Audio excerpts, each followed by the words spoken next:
3 years ago, my fiancée saw a photo of her idealized love interest kissing another woman. Ignoring our fast-approaching wedding, she decisively chased him abroad. She was gone for 1,000 days and nights. 3 years later, she finally returned, but at a class reunion, she flaunted the diamond ring on her hand, telling me not to harbor any foolish hopes. Ethan Shaw willingly donated a kidney for me. I've already agreed to marry him. Our engagement party is the day after tomorrow. If you beg me, I might soften up and save you a seat. My gaze hardened, and I suddenly laughed. No thanks. The day after tomorrow, I have to take my wife for her prenatal checkup. Her fingertips trembled, but the corners of her lips curved into a mocking smile. Who are you trying to fool? You waited 3 years for me, even praying daily at a church for my return. Where did this wife come from? 1. Why would I lie to you? I have no reason to. I hadn't wanted to engage with her at all, but hearing that, I couldn't resist firing back. Don't I know you? You just heard I'm marrying Ethan Shaw, feel upset and are trying to save face, right? Alara Goldwyn, dressed head to toe in designer brands, tilted her chin up slightly.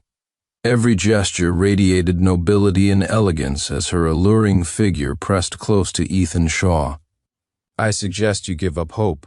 I've decided to marry Ethan Shaw, and I won't change my mind. Nothing you do will work. Her words made me laugh bitterly.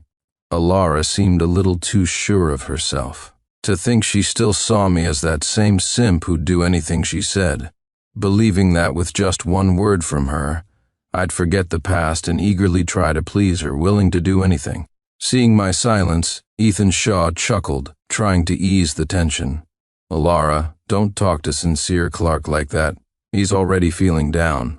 Saying that will only make it harder for him to accept. On the surface, he seemed to be defending me, but every word was barbed, dripping with mockery. Seeing I remained unmoved, Alara Goldwyn snorted coldly. He has to accept it whether he likes it or not. He needs to understand clearly, he and I are destined to be worlds apart. No amount of effort will change that. I mentally nodded in agreement. She was right about that. We certainly weren't cut from the same cloth. I take relationships seriously, value commitment. She treats love like a game, changing her mind at will, as fickle as the wind.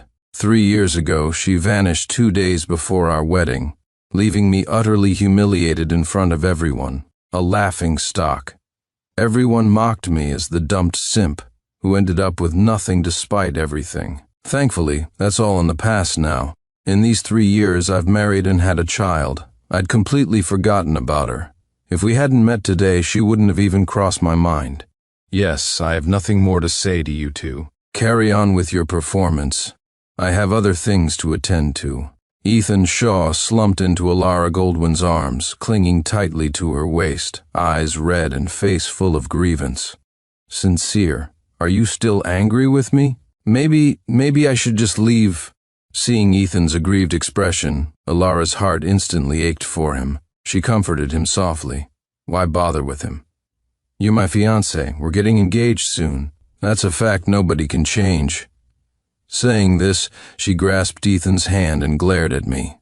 He's just bitter because he can't compare to you. Don't worry, as long as I'm here, he won't dare do anything to you. Did you hear me? Ethan is my fiancé now. Know your place from now on. If I find out you've dared to bully him, I absolutely won't let you off the hook. Hearing this, I couldn't help but let out a bitter laugh. I can't believe after all this time your ability to tell right from wrong is still appallingly bad. From the moment we started talking until now, I haven't even spared him a glance. Let alone the fact that whatever you two plan to do has absolutely nothing to do with me, and I don't care.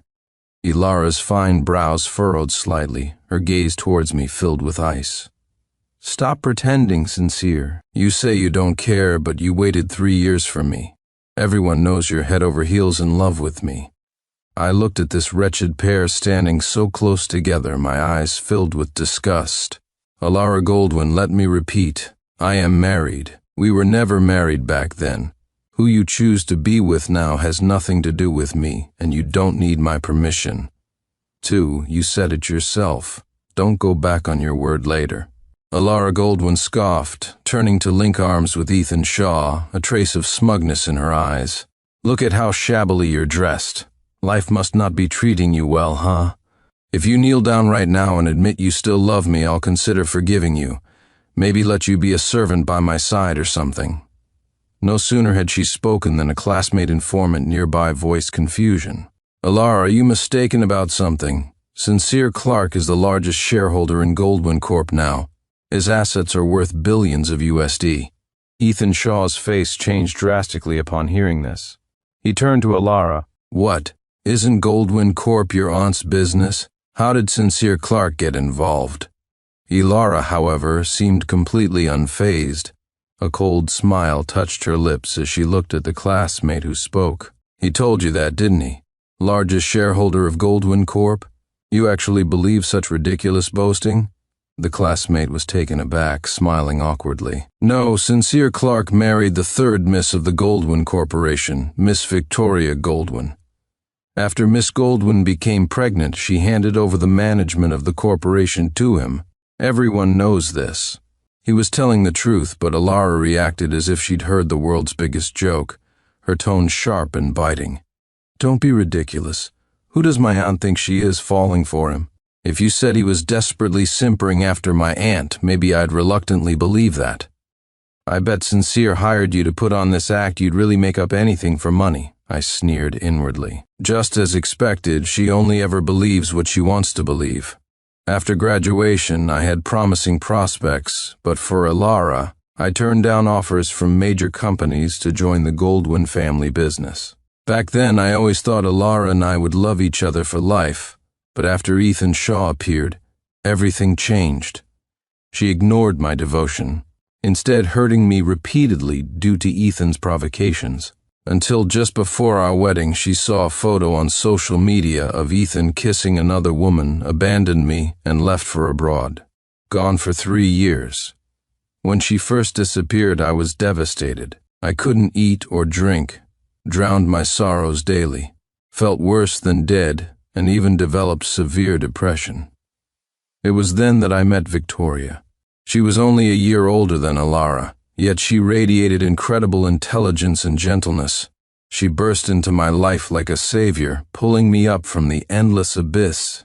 She stayed with me through the darkest times, helped me regain my confidence, and gradually guided me out of the shadows. Later, she married me, regardless of my past status or position, becoming my greatest source of happiness and support. Believe it or not, I think we've made things perfectly clear. Who you marry has nothing to do with me." There was nothing more to say to someone like her. I turned to leave, but Alara blocked my path. I coldly pushed her aside and walked away without looking back, my heart completely unmoved. 10 minutes earlier, I had texted my driver, Arthur Miller, to pick me up.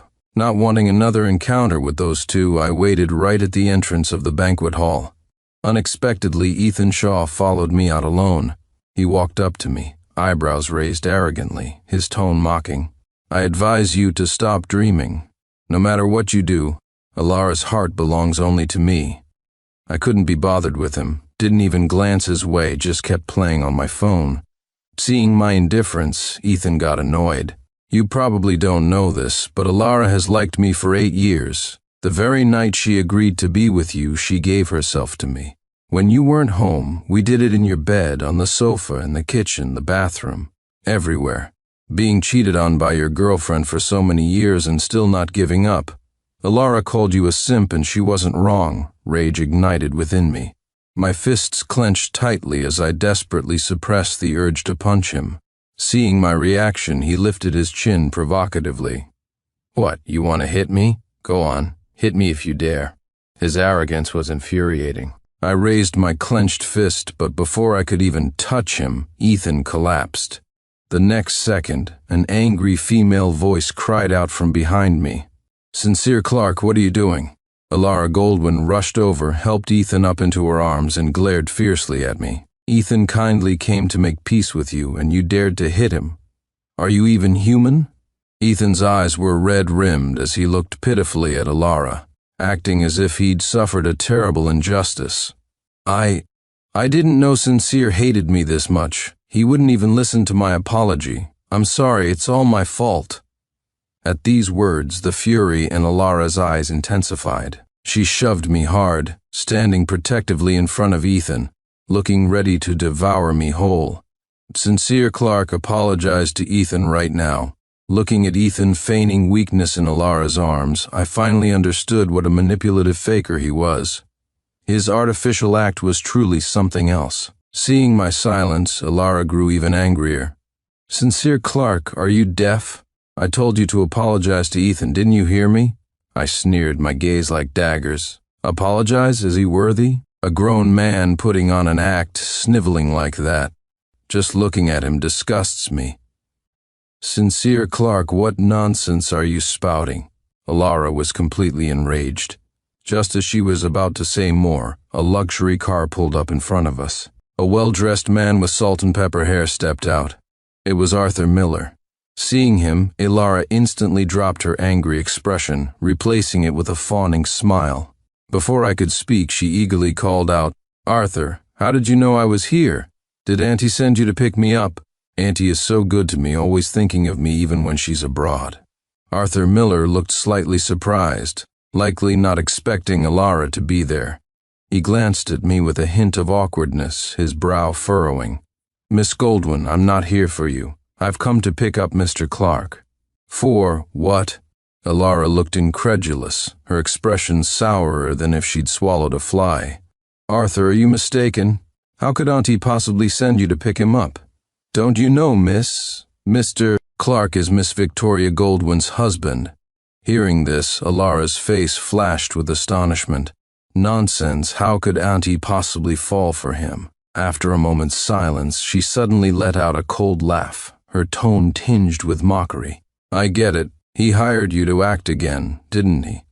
As a servant of our Goldwyn family, you actually help an outsider put on a show. Wait till I tell Auntie, she'll fire you immediately. Ethan, seeing this, stopped his act and gave me a disdainful look. You should just apologize to Alara sooner rather than later. There's no need to stage such a drama just to save face. If you get exposed later, it'll be too late for regrets. He quickly added, Don't misunderstand, I'm just saying this for your own good.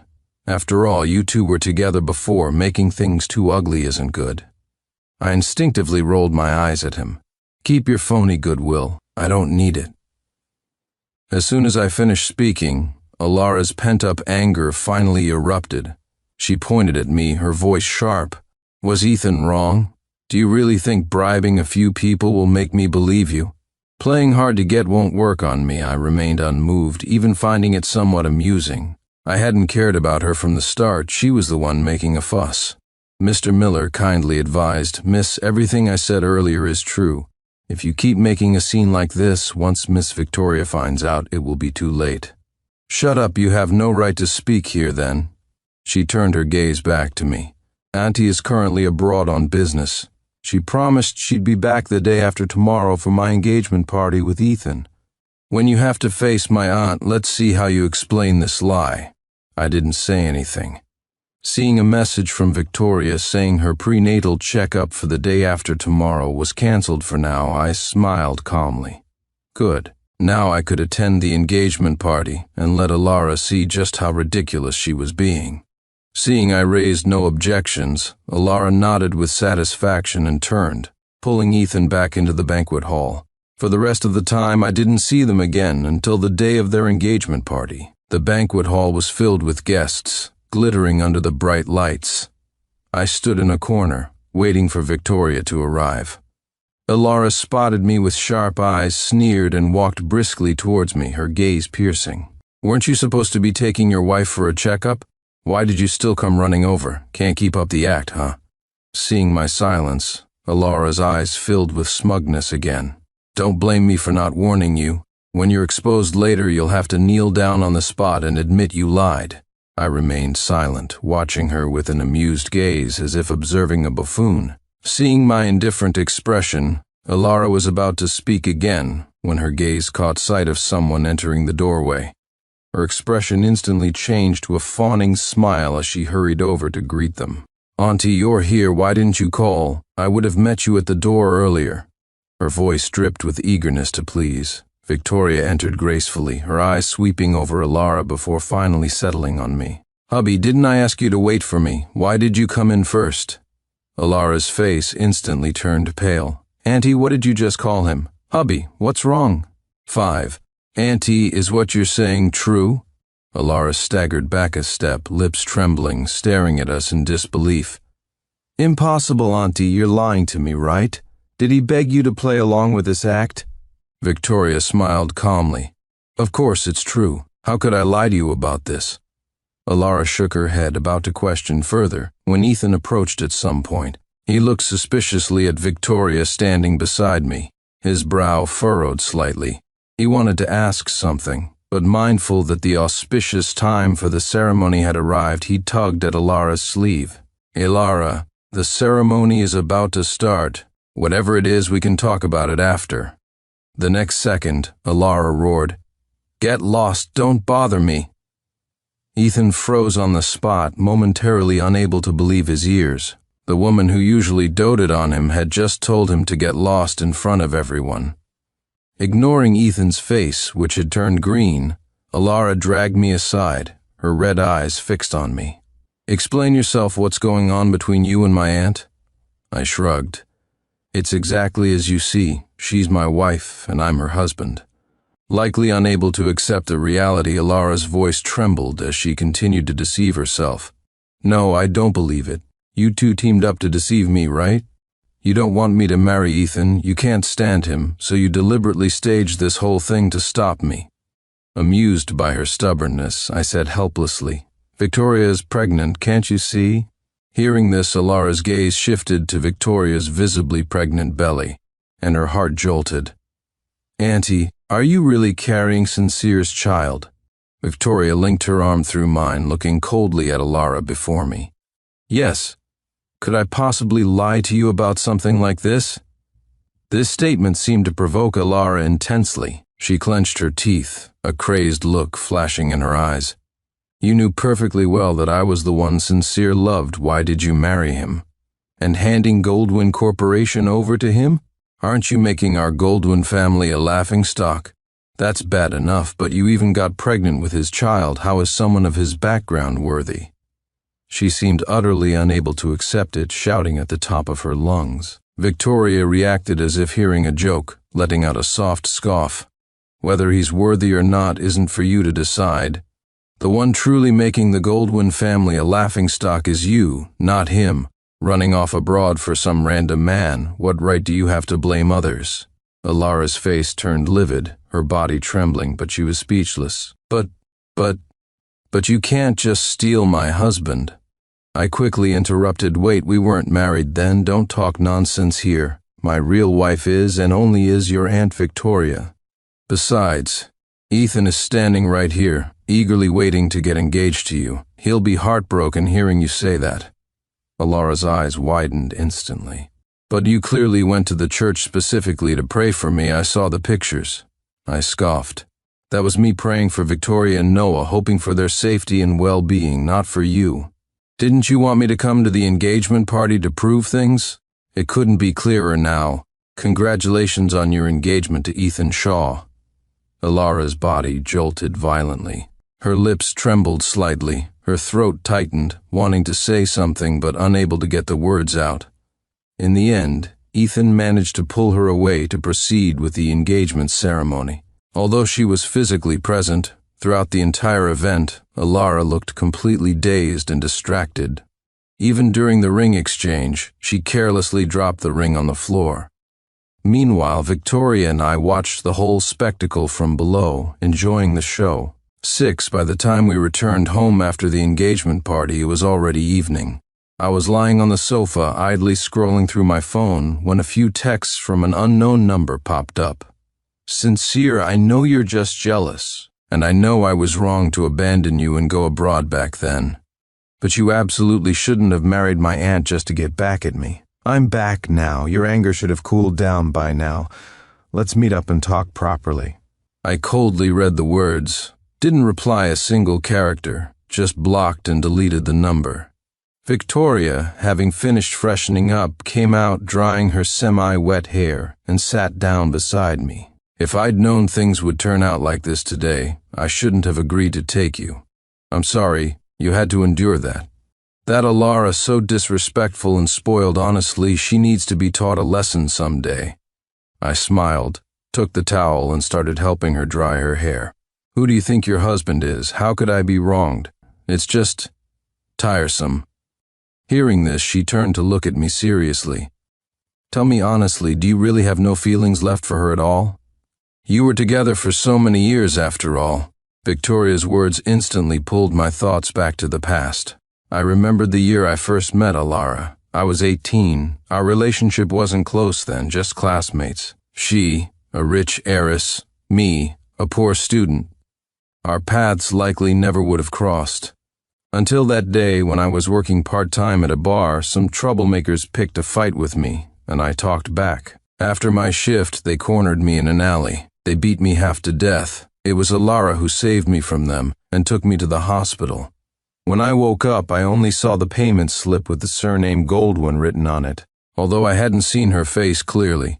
When I heard later at school that Alara had also been at that bar that night, and connecting it with the surname on the slip, I became convinced she was the girl who saved me. From that day on, I started orbiting around her, shamelessly pursuing her relentlessly, doing all sorts of demeaning things, ignoring everyone's mocking stares. After we started dating, I even tolerated her ambiguity with Ethan Shaw, blindly determined to be with her.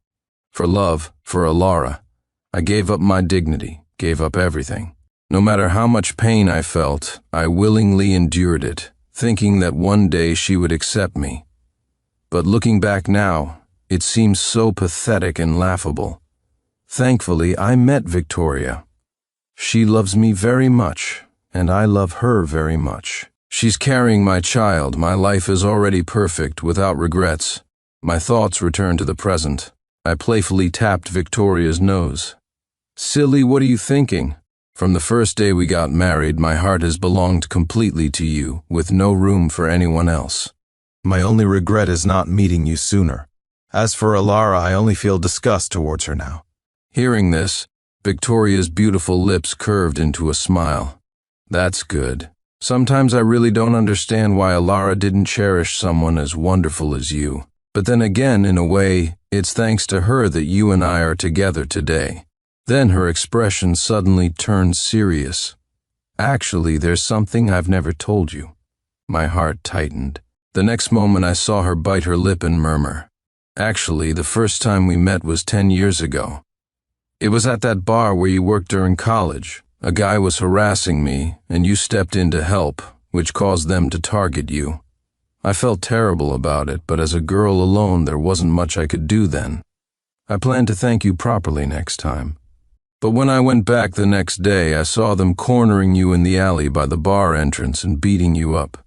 I took you to the hospital, intending to wait until you woke up to apologize in person, but unexpectedly my flight abroad was moved up to that same evening. By the time I returned, I found out you were with Alara. I thought fate was playing tricks on us, that we'd never have a chance. But when I learned she had abandoned you and disappeared for another man, I knew my chance had come. So I found you and proposed marriage because I felt I had to protect the man I loved myself. She finished speaking and looked at me cautiously, afraid I might be angry, then quickly lowered her head. Hearing this, my heart ached intensely. So all this time I had mistaken the person I should have truly loved, and I had compromised and suffered for the wrong person for so long. Thankfully, it wasn't too late to know the truth. Thinking this, I pulled Victoria into my arms and held her tightly. Silly girl, how could I blame you? If it weren't for you, I might be a hopeless wreck right now. You saved me twice, and I didn't even know. I should be the one apologizing. She breathed a sigh of relief, looking up at me with a smile, her pupils reflecting only me. Then your punishment is to be good to me, love me, and cherish me forever and ever. I tucked a stray strand of her hair behind her ear and placed a firm kiss on her head. Okay. In that moment, time seemed to stand still, the air thick with the scent of happiness. 7. I had thought that after that day, Alara and I would have no more contact, But just as I was leaving the hospital with Victoria after her checkup, I saw Alara. I hadn't seen her in days. She seemed thinner, her hair somewhat messy, looking like a completely different person from the high and mighty young lady she used to be. She ran over quickly. Seeing me holding Victoria's hand, panic and anger almost bursting from her eyes. Remembering Victoria was pregnant, I asked her to wait while I went over. As soon as I approached, Alara spoke urgently. "Sincere, I've decided not to marry Ethan anymore." I asked dryly, "So? Don't forget, I'm your uncle-in-law now. You don't need to tell me things like this." "No, you have to listen to me." She took a deep breath, a determined glint in her eyes. "I've thought hard these past few days. It really was my fault back then, being too childish, leaving without considering the consequences. I apologize to you." I shook my head, my tone calm. "Forget it. I can't accept your apology. If there's nothing else, I'll be going." Alara quickly grabbed my sleeve, her voice choked with tears. "Sincere, you can't go. I don't believe you've forgotten everything, how much we loved each other. Tell me the truth, marrying Victoria, was there some hidden reason? Did she force you?" Unexpectedly hearing such a line of reasoning, I laughed, infuriated. "Don't be ridiculous. The greatest hardship of my life was knowing you. I love Victoria very much. As for the past you mentioned, it only proves I was blind and loved the wrong person." Alara's face turned pale, tears welling up in her eyes. "Impossible, I don't believe it. You love me. I remember during your proposal you clearly said you'd only ever marry me as your wife. You said it sincere. Stop acting. This isn't funny at all." "Alara, do you still think I'm acting?" I sighed, genuinely unable to comprehend her thinking. When I poured my heart out to her, she treated me with indifference. Now that I'm with someone else, she suddenly can't accept it. I love her. She is my wife, the woman I will spend my life with. Alara bit her lip hard, her sharp nails digging into her flesh, clearly finding it hard to accept this reality. "I don't believe it. You loved me so much you'd give up anything for me. How could you fall in love with someone else?" I couldn't help but find it amusing. "What? You're allowed to find other men, but I'm not allowed to love someone else? Aren't you being a bit too selfish?" Alara's expression changed, her grip on my clothes tightening. "But you promised you'd only love me your whole life. How can you break your word?" I pried her fingers off my arm, inch by inch, stepping back 3 paces from her. "Those were just words. They don't really mean anything. You, on the other hand, should behave yourself in the future. If you try anything physical again, don't blame me if I'm not polite." Alara froze as if petrified, large tears rolling down her cheeks, her voice gradually fading, filled with endless sorrow. "But the person I love is really you." Hearing Alara's words, I couldn't help but laugh. She could leave for 3 years for Ethan, cutting off all contact, and now she tells me I'm the one she loves. She really knows how to play games with people's emotions. Thinking this, I spoke coldly. "Alara, stop pretending to be deeply in love with me here. Your continued pestering only disgusts me." Seeing she wasn't getting anywhere with me, Alara turned to Victoria and suddenly knelt on the ground with a thud, tears streaming down her face. "Auntie, I'm the one he loves, I beg you. Divorce him, give him back to me." Victoria looked calmly at Alara, unable to help but sigh with disappointment. "Life has been too easy for you all these years. No wonder you've become so self-centered and arrogant. When your mother passed away, she entrusted your care to me. I spoiled you, wanting the best for you, but I never thought I'd indulge you into becoming like this." Victoria's tone was gentle but carried a chilling coldness. "Sincere is my husband now. That's a fact. Accept it if you can. If you can't, there's nothing to be done because you are my niece. I won't hold this against you this time, but if it happens again, I won't be lenient." Hearing this, Alara's face went white, her entire body trembling uncontrollably. Just as she was about to speak, I cut her off. "We've already made things very clear to you. Please don't disturb us again." After saying this, without looking back, I took Victoria's hand and left.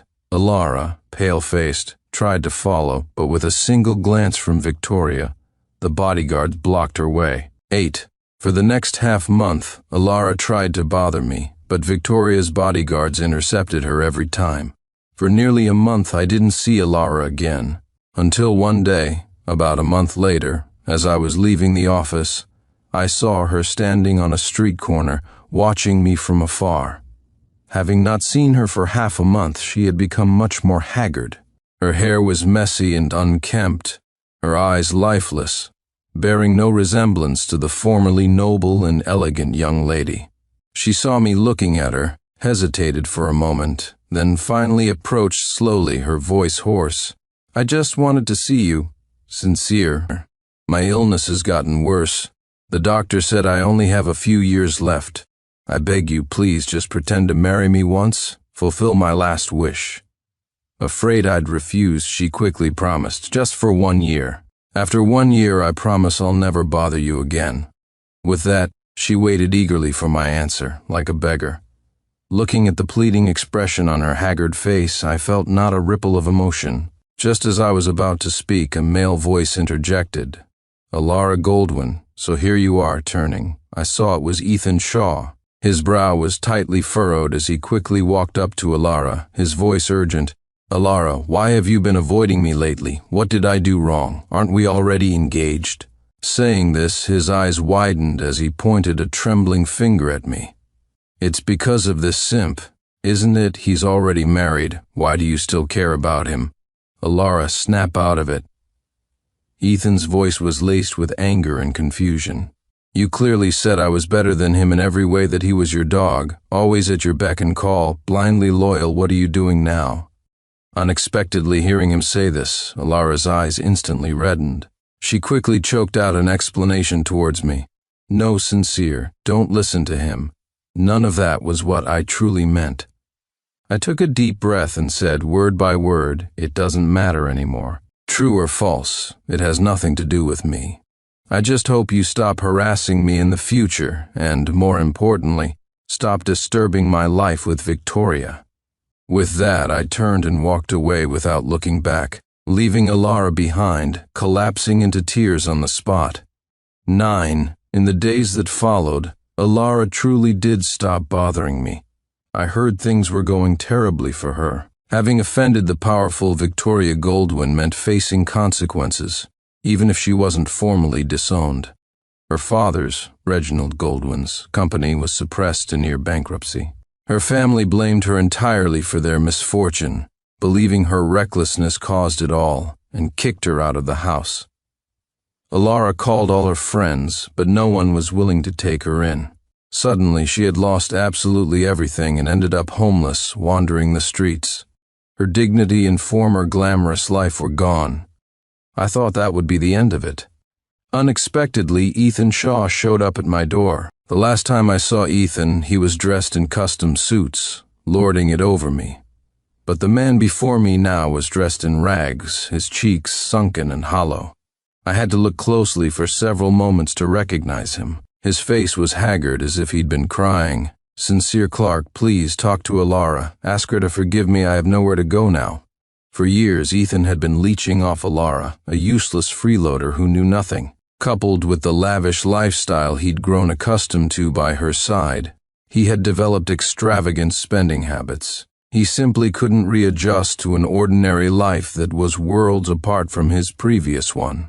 For him to come to me with this request today, he probably didn't even know Alara had been kicked out of her home, still clinging to a sliver of hope. Seeing him sobbing uncontrollably, I frowned in disgust. What did this have to do with me? "Ethan, how Alara treats you is her business. It has nothing to do with me, and neither does your situation." Seeing my cold attitude and indifferent expression, Ethan's eyes suddenly turned bloodshot as he practically jumped. "How can it have nothing to do with you? It's all because of you that Alara dumped me. Why, when you're already married with a wife, do you keep clinging to Alara?" His voice was hoarse, filled with desperate hysteria. His face contorted with rage, completely devoid of his previous feigned weakness. "She clearly promised to marry me, and now she's suddenly obsessed with you again. What did you do to her?" I folded my arms, calmly listening to his complaints and accusations. What could I possibly do to her? Even if I could, I wouldn't bother. You, on the other hand, besides cheating on Alara while exploiting her love for you, You also lied to her, claiming you donated one of your kidneys to her, causing her to miss the optimal window for treatment. If she found out, do you think she'd still forgive you?" Ethan's face went deathly pale, his lips trembling, clearly hitting a nerve. "How do you know? I kept that secret very well." Ethan's father was connected to surgeons abroad. He had bribed hospital staff to falsify medical records. He staged a performance to convince Alara the kidney transplant had been successful, thinking his plan was flawless. Little did he know I had already investigated everything thoroughly a year ago. "You don't need to worry about how I know. What you should worry about now is how to explain yourself to her." Saying this, I directed my gaze towards Alara, who was hiding nearby. These past few days, Alara had been following me from a distance, and today was no exception. Ethan followed my gaze, and the moment he saw Alara, his expression changed drastically. He was about to say something. The next second, Alara rushed towards him like a madwoman, grabbing him by the collar. "Is what he said true? Is it true?" Then, without waiting for Ethan's reply, she slapped him hard across the face. "Ethan Shaw, why did you lie to me? Why?" Ethan stumbled back, falling to the ground. Caught red-handed, he was speechless, deciding to throw caution to the wind. "Why? Isn't it because you're gullible and rich? If it weren't for your family fortune, did you really think I wanted to marry you? I figured once you died, all your money would be mine, and then I could find all sorts of women. Who knew you'd be so disappointing, obsessing over that simp Sincere Clark, moping around like you were dying. If I'd known, I wouldn't have bothered with you from the start." He screamed hysterically at Alara, as if venting years of resentment. Even I found his words harsh, let alone Alara. I glanced at her, expecting her to furiously curse Ethan. Instead, Alara was unnervingly calm, a flash of determination in her eyes. "Ethan Shaw, you truly disgust me." With that, she suddenly pulled a fruit knife from her pocket and forcefully stabbed it into Ethan's chest. Blood instantly gushed out, staining his shirt red. Ethan clutched his wound, collapsing in front of us all with a look of disbelief. Alara stood frozen, tears blurring her vision, the knife slipping from her hand to the ground. She stumbled back a few steps, trembling, looking towards me, her voice hoarse. "Sincere, you knew all along, didn't you? Why didn't you tell me? You let me be deceived." Her eyes were filled with despair and confusion, as if her entire world was collapsing. I paused for a moment. "If I had told you, would you have believed me?" Alara's eyes were vacant. She shook her head weakly. "I don't know. I really don't know." Her voice grew quieter, as if she had lost all strength. Soon the police arrived at the scene. She didn't resist at all and confessed. Before getting into the police car, she looked at me one last time. "Sincere, I'm sorry. I was wrong." Tears clung to the corners of her eyes, her voice faint but full of remorse. "I know you hate me, and I know I have no right to ask for your forgiveness. But I hope in the next life I can truly be your wife." I said nothing, just silently watched the police leave. After the series of blows, Alara suffered a complete mental breakdown and was transferred from prison to a psychiatric hospital. I heard this news around the time of my son Noah's 100-day celebration. Looking at my son lying in his stroller, I felt completely calm. The people and events of the past, Alara, Ethan, the pain had dissipated like smoke, leaving no trace. Now all I need to do is strive to create a better future for the people I love, Victoria and Noah, and the people who love me.